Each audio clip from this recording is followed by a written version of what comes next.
السلام عليكم. الحلقة الأولى من حلقات قواعد وأسس التمثيل السينمائي.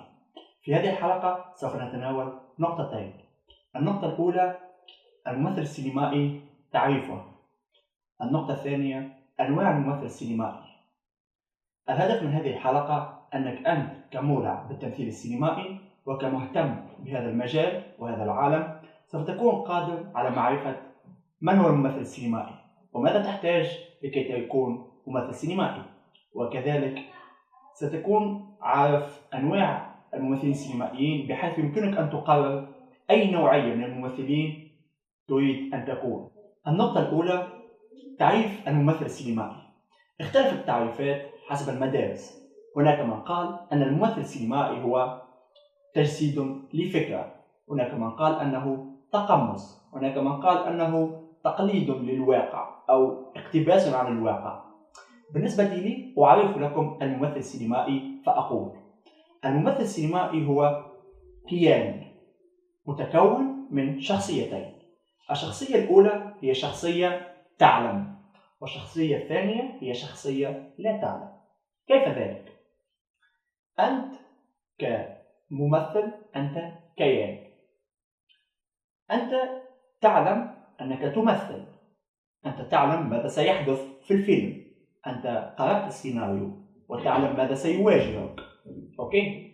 ولكن أنت أيضا لا تعلم عندما تكون داخل الفيلم.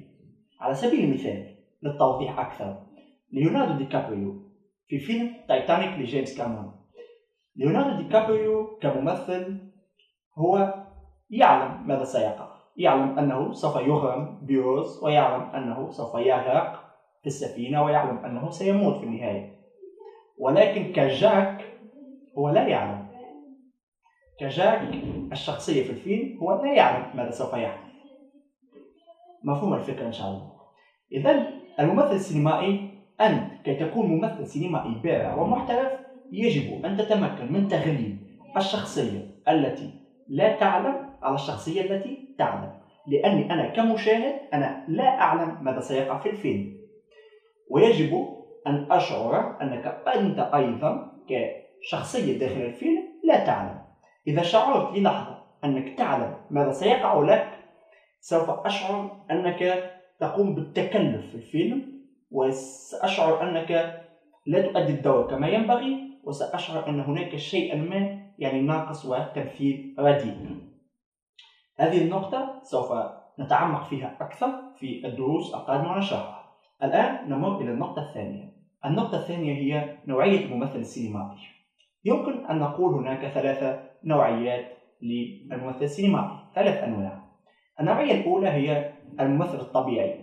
الممثل الطبيعي هو شخص لا يمتهن مهنة التمثيل، هو فقط شخص ينتظر فرصة ما تتاح له فيقوم بالتمثيل. على سبيل المثال المخرج الكبير الراحل فيليني الإيطالي، فيليني كان في أفلامه كان عندما يحتاج لممثلين، يحتاج مثلا لفتاة شقراء طولها فوق 168 كذا مواصفات معينة، يخرج للشارع يجد مثلا يبحث عن الفتاة المطلوبة أو الممثل المطلوب، بمجرد أن يجده يقترح عليه أن يمثل في الفيلم.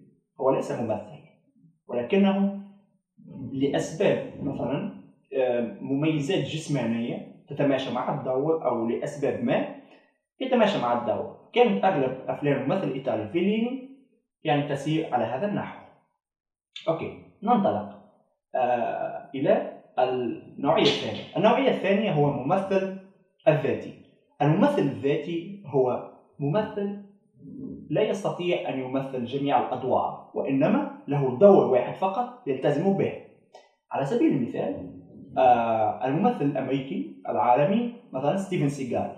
هل شاهدتم يوما ستيفن سيغال يمثل في فيلم كوميدي أو فيلم رعب أو فيلم رومانسي أو غير؟ لا، مستحيل.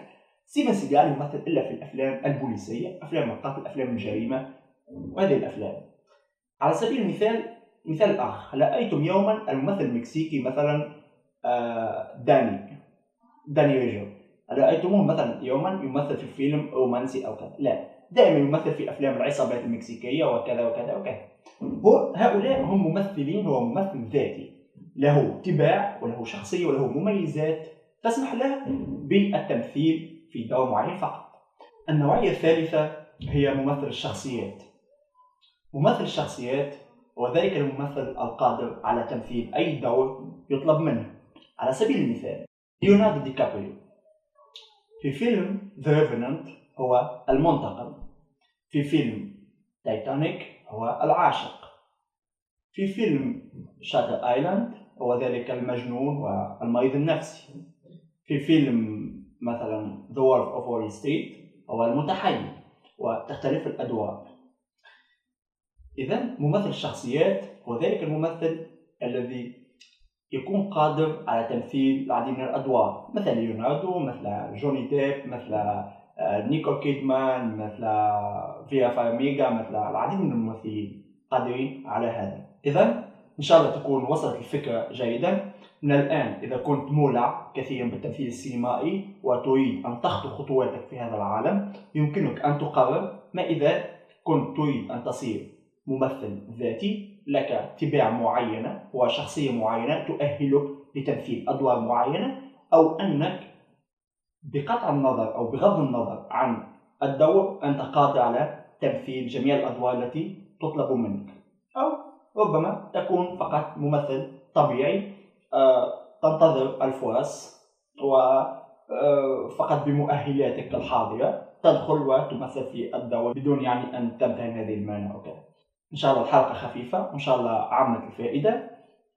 أحييكم وشكرا للمشاهدة، وانتظروني في الحلقة القادمة التي سوف أقوم بتسجيلها قريبا. شكرا جزيلا، كل التحية لكم. السلام عليكم.